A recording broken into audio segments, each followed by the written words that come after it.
Chomripso, Kim Chumo Mathieu, Knyom Nesmakchet Anka Komamekong, Chinamnung. J'étais volontaire bambou avec Enfants du Mékong depuis septembre 2020 au Cambodge, à Kampong Cham, qui est un petit peu au nord-est de Phnom Penh. Et puis donc, j'étais coordinateur de programme de parrainage, c'est-à-dire que ma mission était d'aller rencontrer tous les filleuls, puis de faire le lien avec leurs parrains tous les mois, à m'assurer que le parrainage, c'est-à-dire les 28 € mensuels envoyés par les parrains, sont bien reversés à tous les enfants. Et j'ai fait ça pendant 10 mois dans toute la région est du Cambodge. Donc évidemment, toute cette année, il y a beaucoup de rencontres qui m'ont marqué avec les enfants ou leurs familles. J'ai une rencontre en tête qui était très touchante, parce que j'ai rencontré la famille de Chanta dans une ville de Kratie, qui est une ville au bord du Mékong qui est assez touristique, parce que les endroits sont très beaux. Et donc quand je suis allé dans cette famille, la filleule, Chanta, qui est parrainée, partait chez une amie pour aller suivre ses cours en ligne. Depuis 1 an et demi, les écoles au Cambodge sont fermées, donc quelques professeurs mettent en place des cours en ligne, mais très peu. Donc cette fille qui n'a pas de portable, et puis aller chez sa copine pour étudier en ligne. Donc j'ai discuté finalement seulement avec sa mère. Et puis sa mère, il s'est trouvé qu'elle avait, comme beaucoup de gens là-bas, un quotidien qui m'a paru vraiment surhumain.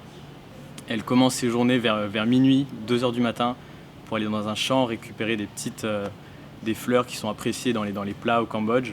Elle ramasse ça toute la nuit, parce que c'est là où c'est plus simple à cette saison. Et ensuite, elle les vend au marché dès le matin, à 6 h du matin.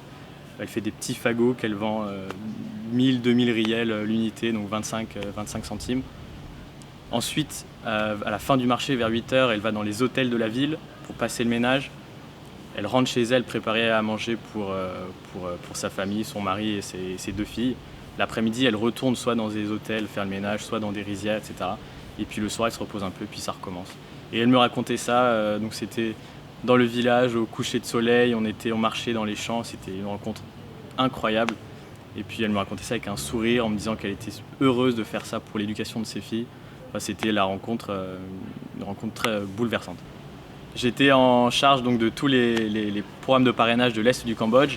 Il y a une province au nord-est du Cambodge, à la frontière vietnamienne, qui s'appelle le Mondol Kiri, qui est une région qui a longtemps été un petit peu en marge de la mondialisation et du développement, aujourd'hui qui se développe avec une super route, etc.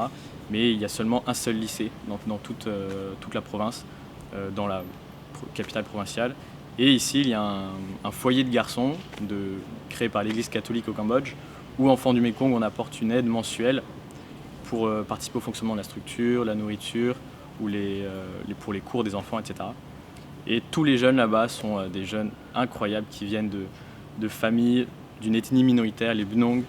Ils ont des histoires familiales pour beaucoup assez cauchemardesques, des familles déchirées, beaucoup de maladies, de décès dans les champs, dans les travaux agricoles.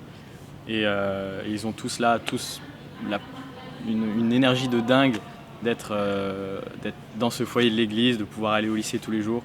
Et donc ces 15 garçons m'ont vraiment touché. J'ai eu la chance de passer plusieurs semaines avec eux à chaque fois que je me déplaçais là-bas. Et des jeunes garçons qui dynamisent, quoi.